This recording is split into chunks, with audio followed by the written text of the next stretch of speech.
নমস্কাৰ বন্ধুসকল, আপোনালোকক মই আজি চেনেল আৰ্ট কেনেকৈ বনায় সেই তাৰ বিষয়ে অলপ শিকাম। আপোনালোকে প্ৰথমে পিকচাৰ্ট ওপেন কৰি ল'ব। प्लस बटन में পিকচাৰ্ট ডাউনলোড কৰি লৈ পিকচাৰ্ট ওপেন কৰি ল'ব। প্লে ষ্ট'ৰত গৈ ডাউনলোড কৰি ল'ব। তাৰপিছত আপোনালোকে প্লাছ আইকনটোত ক্লিক কৰিব, তাৰপিছত ড্ৰত যাব। ড্ৰত যোৱাৰ পিছত ক্ৰিয়েট নিউ কৰিব। ক্ৰিয়েট নিউ কৰাৰ পিছত আপোনালোকে এই ওপৰত থকা ৰেড কালাৰৰ এইটো তাতে ক্লিক কৰি ল'ব। ক্লিক কৰি কিনে এনেকৈ আগবাঢ়ি গৈ থাকিব আৰু বস্তুটো আপোনাৰ ছেভ হৈ গৈ থাকিব বাৰু বনোৱা বস্তুখিনি এখন। তাৰপিছত আপুনি ইয়াতে এই বেনাৰখনত ৰেড কৰি ল'ব আপুনি বেকগ্ৰাউণ্ডটো, বা আপোনালোকৰ যিটো কালাৰ ভাল পায় আপুনি। মই ৰেড কৰিছোঁ, তাৰপিছত ছেভ এণ্ড শ্বেয়াৰ অপশ্যন কৰিছোঁ। গেলেৰীত মই এইটো ছেভ কৰি ল'লোঁ।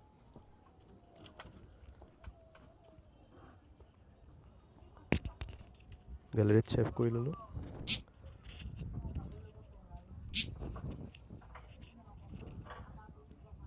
মোৰ এতিয়া ছেভ হৈ গ'ল।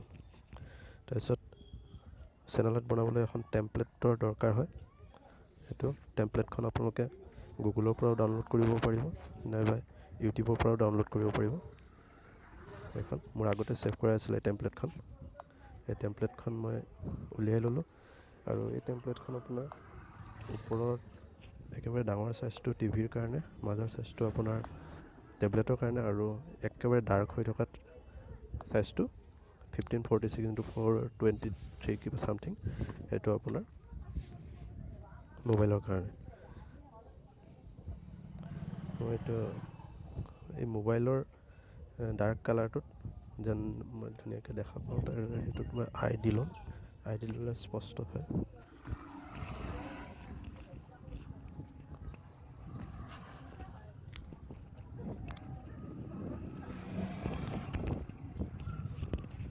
দি কিনে এটা আই দি ল'ম।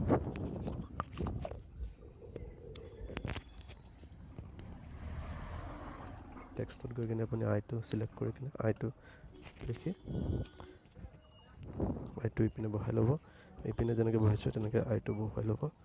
দেন ডাৰ্ক কালাৰটো ভিতৰৰ মোবাইলৰ কাৰণে এই ডাৰ্ক কালাৰটো আমি যেন স্পষ্টকৈ দেখা পাওঁ।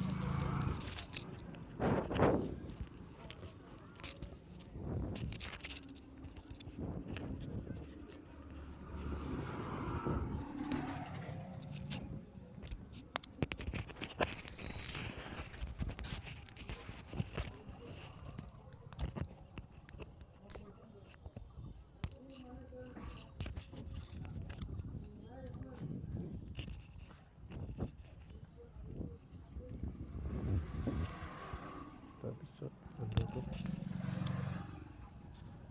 ফটোত গৈ এইটো মই যে বেকগ্ৰাউণ্ডটো ছেভ কৰিছিলোঁ ৰেড কালাৰ, সেই বেকগ্ৰাউণ্ডটো উলিয়াই ল'ম ফটোত গৈ, আৰু এইটো মাজৰ যিটো টেমপ্লেট আছে তাতে বহুৱাই ল'ম। আই দুটাৰ পৰা যেন বাহিৰত নাযায় তেনেকুৱা কৰি বহুৱাই ল'ম, আৰু ওপৰ পিনেও তেনেকৈ বাহিৰত নাযায়। ওপৰ পিনে দেখিছে আপুনি টেমপ্লেটৰ মোবাইলৰ টেমপ্লেটটো, সেইটো টেমপ্লেটৰ ভিতৰত বহুৱাই ল'ম।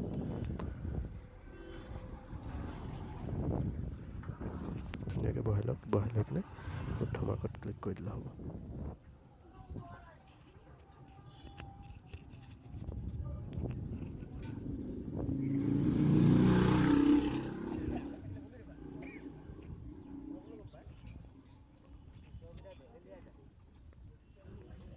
ধুনীয়াকৈ বহুৱাই ল'ব।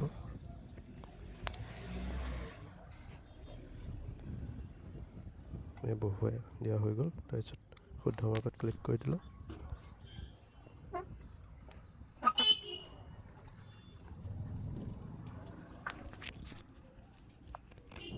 এতিয়া আমি ইয়াতে লিখিম।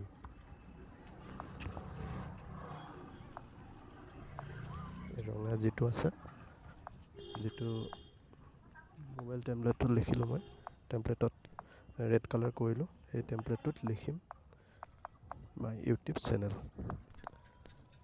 এনে ছাপ'জ কিবা এটা লিখিছোঁ। আপোনালোকে আপোনালোকৰ চেনেল বা যিটো বস্তু যিটো চেনেলৰ আপোনালোকৰ চেনেলটোৰ বিষয়ে জানিব জনাব বিচাৰিছোঁ সেইটো লিখিব।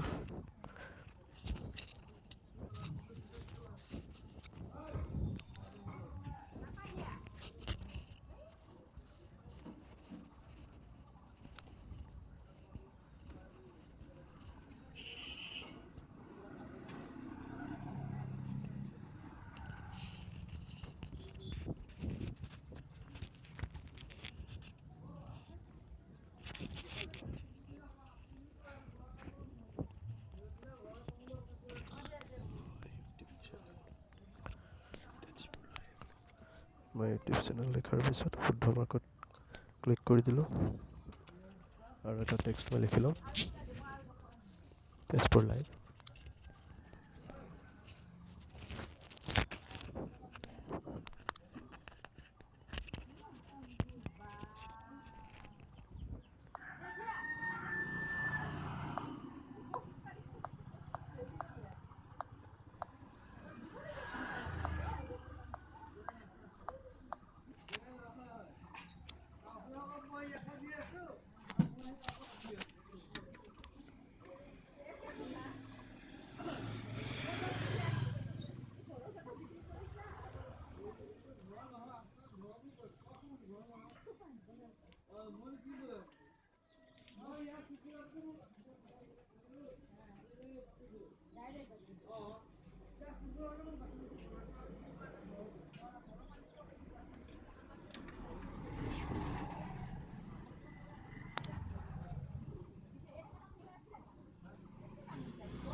বেকগ্ৰাউণ্ডখন লৈ আনি কিনে তলফালেও মিলাই ল'ব, যেন বগা বগা ওলাই নাথাকে আকৌ পিছপিনৰ বেকগ্ৰাউণ্ডটো, মানে ক'লা টেম্পলেটখনৰ কালাৰটো ওলাই নাথাকে যেন তেনেকৈ মিলাই ল'ব।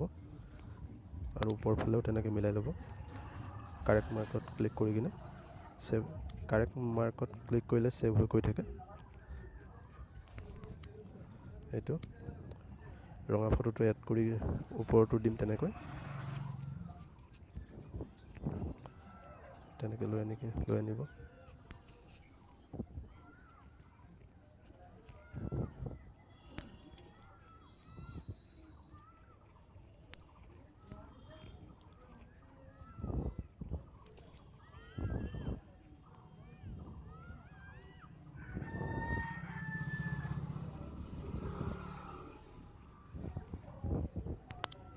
এইটো কাৰেক্ট কৰি দিলোঁ, কাৰেক্ট মাৰ্কত ক্লিক কৰি দিলোঁ আৰু এইটো আপোনালোকৰ কাৰণে হৈ গ'ল।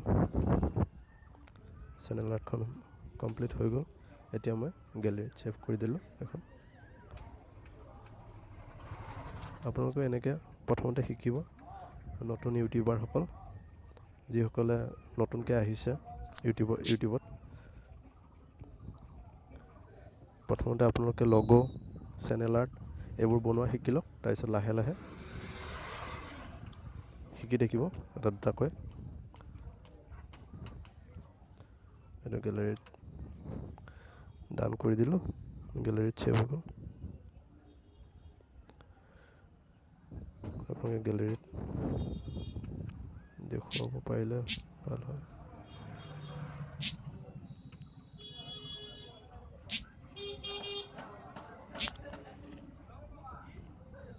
ঠিক আছে বাৰু ফ্ৰেণ্ডছ, আপোনালোকৰ বাবে মই এইটো চেনেল আৰ্টটো লৈ আহিলোঁ। মই গেলেৰী খুলি দেখুৱাই আছোঁ আপোনালোকক। এইটো আপোনালোকে দেখিছে channel at my YouTube channel Tezpur live এখন চেনেল আৰ্ট। এতিয়া আপুনি আপোনালোকৰ ইউটিউবৰ পেজটোত গৈ চেনেলটোত গৈ ইয়াতে ফটো এটা কেমেৰাৰ দৰে হেৰি থাকে, তাতে গৈ কিনে আপুনি ছেভ কৰি দিব পাৰে।